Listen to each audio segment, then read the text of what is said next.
Guys, before this video starts, I want to tell you about this sick website that sells hella cheap NBA jerseys. The website is ringchasers.com. I copped myself a few jerseys on there a while back, and I honestly don't know how their prices are this cheap. If you guys want to get a sick deal on a jersey, make sure you check them out. Link will be in the description, and use code LQG at checkout for an extra 10% off. What's going on, guys? It's LQG, and today I'm back with another video. So today we have for you guys NBA Legends explain which player they hated playing the most. Make sure to let me know down in the comments below what you thought of this video. Also make sure you guys smash the like button. Let's see if we can hit 100 likes on this video. And make sure you guys subscribe to the channel to catch all the new content. We are releasing daily content for the rest of 2021, so make sure you don't miss out. With that being said, let's get into NBA Legends explain what player they hated facing the most. My personal nemesis was actually in the NBA Finals, Derek Harper. Because Derek Harper that was the last year of hand checking. And so Derek Harper was one of those guys who could control you with his hand. But then when he got to the Knicks, when we played against Dallas, when he played with Dallas, you know, I don't think the stakes were as high at the time when I came in the league for him, because I didn't come into the league when they were going for championships. So his attitude was a little bit different. He was more of a nice guy. But the Knicks had the reputation of being this mean team, and Patrick Ewing and Oakley and Physical. So he changed his whole persona. Even before the game, he wouldn't speak to you. Like before, hey, Kenny, what's up? Now it was like, yo, what's up? Yeah, you know, like, hey, who are you right now?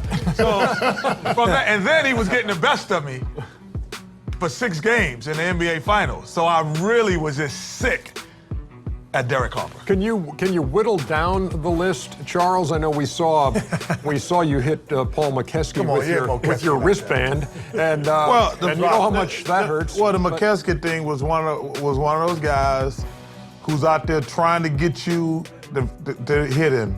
Which you did. Which I did. Good job. Some of these guys back in the day, like Greg Kite, McHeskey, they like try to beat you down the whole game, try to make you lose your temper. You lose your temper. Lambeer just tried to knock the hell out of you. My personal nemesis is Kevin McHale, because he's the best player I ever played against. You could not stop him. I've always said that you could not stop that guy. And on the other end, I had to use every ounce of energy I did to score on him. That guy, when I looked at, because we all look at the schedule, we're like, okay, I can have some fun that night. Better get a good night's sleep that night. I mean, we all say the same thing about different guys, but Kevin McHale is the best player I played against, because he was unstoppable offensively and he gave me nightmares on defense. I think we can probably differentiate, too, between guys who were your nemesis and maybe you respect their games, but they were really tough to play against, and then guys you just didn't care for. Shaq, you want to take a stab at guys you just didn't care for in the league? Well, I didn't care for a lot of guys, especially most of the guys on this panel. The guy I hated playing against the most was Rick Mahorn. He had this move that was called pull the chair.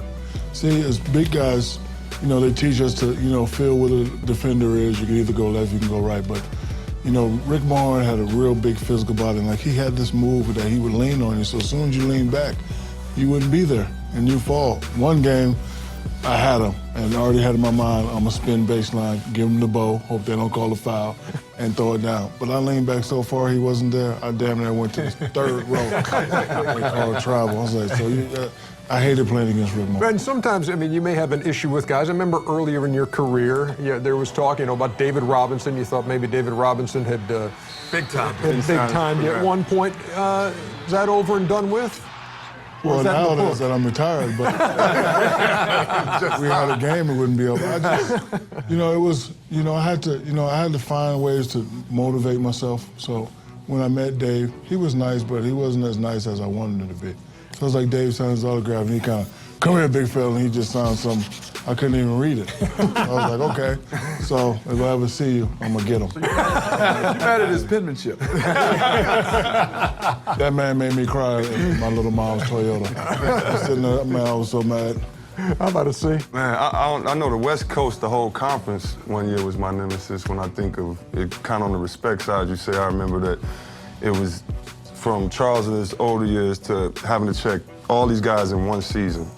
These two, Kevin Garnett, Rasheed Wallace, Dirk Nowitzki, and I thought we had the best offense. And every night, you know, it was like, wow, you got to bring your A game and you got to figure it out. But older, Terry Cummings.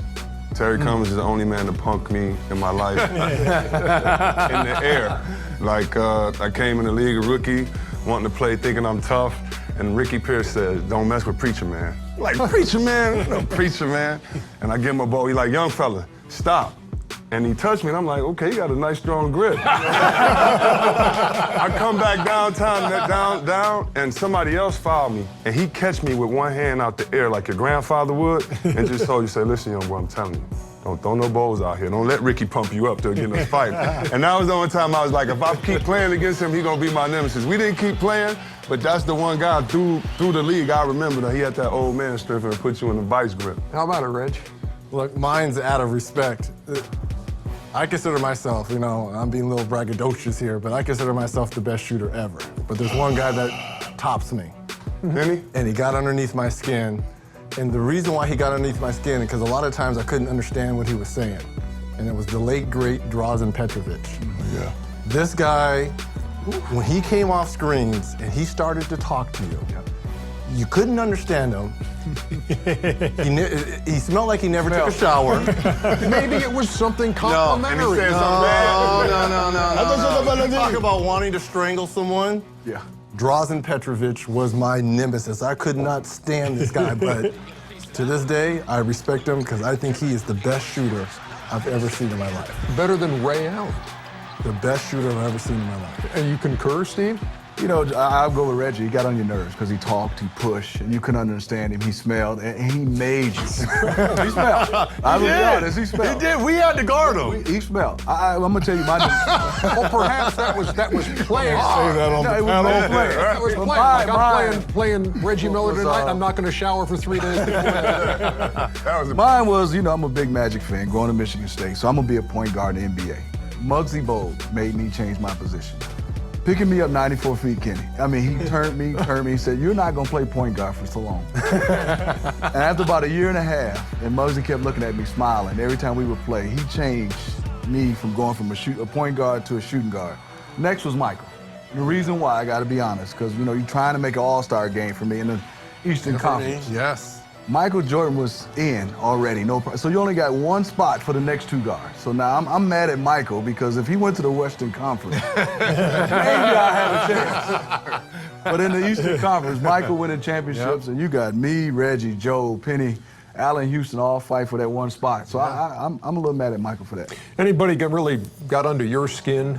No question. Kenny touched on it earlier. You play a playoff series and you go against a guy over and over again. It's inevitable. And we played Utah 2 years in a row, 6 games, so 12 games against John Stockton. And I have the greatest respect for him. I see him away from the court, love him, great guy, but he was a dirty bastard. Whoa! Dirty bastard. Whoa, Steve Kerr! I'm letting it out. I've never seen a therapist about this. This is my time to let it go. There you go! I can tell you feel better. Take the couch.